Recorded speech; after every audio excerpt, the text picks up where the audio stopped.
اللهم لك الحمد أنت فاطر السماوات والأرض ومن فيهن ولك الحمد أنت نور السماوات والأرض ومن فيهن ولك الحمد أنت قيوم السماوات والأرض ومن فيهن ولك الحمد أنت الحق ووعدك حق ولقاؤك حق والجنة حق والنار حق والنبيون حق أنت المقدم وأنت المؤخر لا إله إلا أنت الأول فليس قبلك شيء وأنت الآخر فليس بعدك شيء وأنت الظاهر فليس فوقك شيء وأنت الباطن فليس دونك شيء تم نورك فهديت فلك الحمد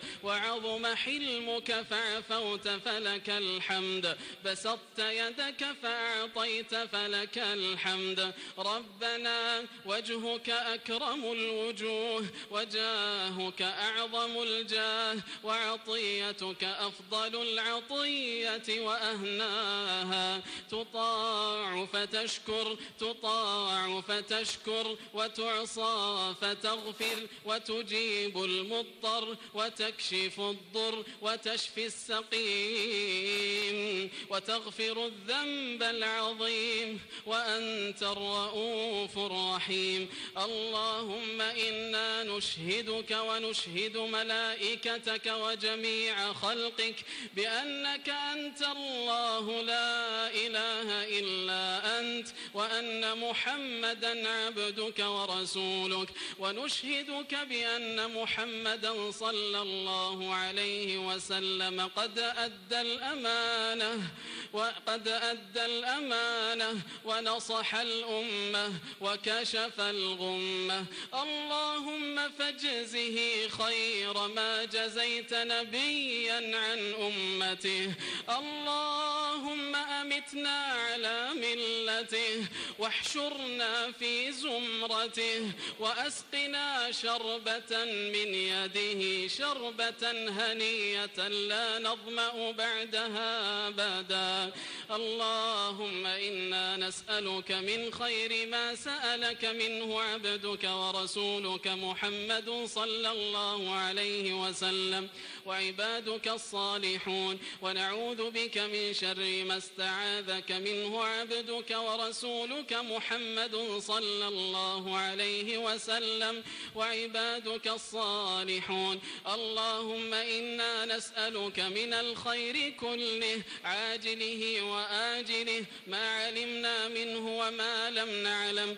ونعوذ بك من الشر كله عاجله وآجله ما علمنا منه وما لم نعلم اللهم ألزم قلوبنا حفظ كتابك على الوجه الذي يرضيك عنا وارزقنا تلاوته آناء الليل وأطراف النهار اللهم فرج هم المهمومين ونفس كرب المكروبين واقض الدين عن المدينين واشف مرضانا ومرضى المسلمين اللهم رحماك باليتامى والمساكين اللهم رحماك بالأرامل والمطلقات والمعلقات اللهم كن لهم عونا ونصيرا اللهم اغفر لموتى المسلمين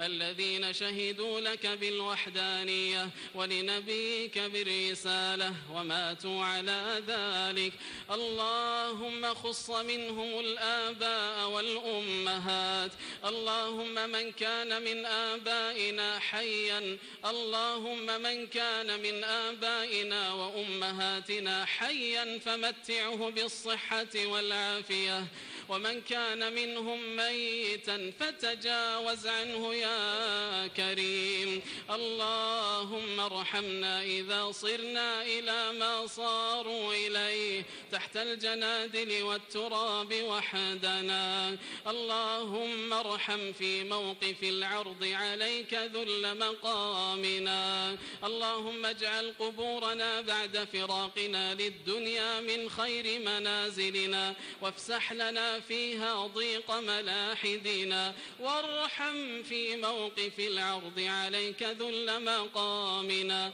لا إله إلا أنت سبحانك إنا كنا من الظالمين، وإن لم تغفر لنا وترحمنا لنكونن من الخاسرين.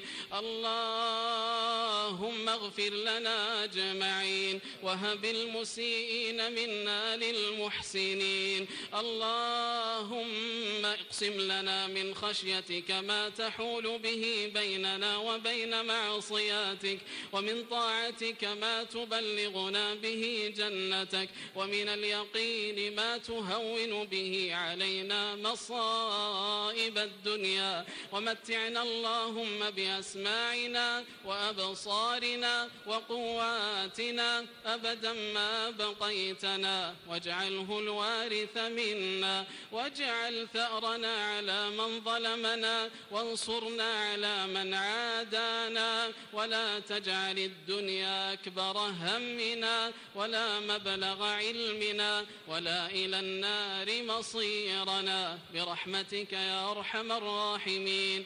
اللهم اجعلنا ممن قبلت صيامه وقيامه، وأسعدته بطاعتك فاستعد لما أمامه، برحمتك يا أرحم الراحمين. اللهم اعز الإسلام والمسلمين، وأذل الشرك والمشركين، ودمر أعداءك أعداء الدين. اللهم كن لإخواننا المستضعفين في بلاد الشام وفي بورما. اللهم إنك قلت وقولك الحق، ألا إن نصر الله قريب. اللهم إنا نسألك لهم فرجا عاجلا ونصرا قريبا. اللهم احفظ بلادنا وبلاد المسلمين من كل سوء ومكروه.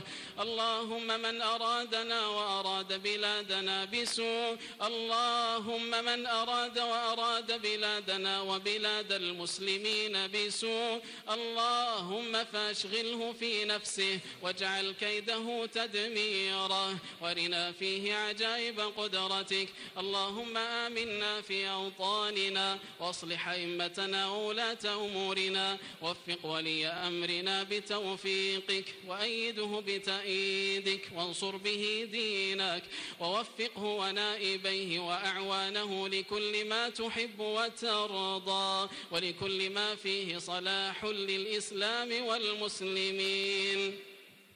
اللهم وفق المسلمين للتمسك بكتابك وسنة نبيك صلى الله عليه وسلم. اللهم أصلح شبابنا وشباب المسلمين. اللهم من ابتلي من شبابنا بالانحراف، ومن ابتلي من شبابنا بالشبهات والشهوات وبالأفكار المنحرفة، اللهم فرده إليك ردا جميلا، وأره الحق حقا وارزقه اتباعه، وأره الباطل باطلا وارزقه اجتنابه. اللهم اهد فتياتنا ونسائنا، اللهم ردهن إليك ردا جميلا. اللهم تقبل منا إنك أنت السميع العليم، واغفر لنا إنك أنت الغفور الرحيم، وتب علينا إنك أنت التواب الرحيم. سبحان ربك رب العزة عما يصفون، وسلام على المرسلين، والحمد لله رب العالمين. وصل اللهم وسلم وبارك على نبينا محمد وعلى آله وصحبه أجمعين.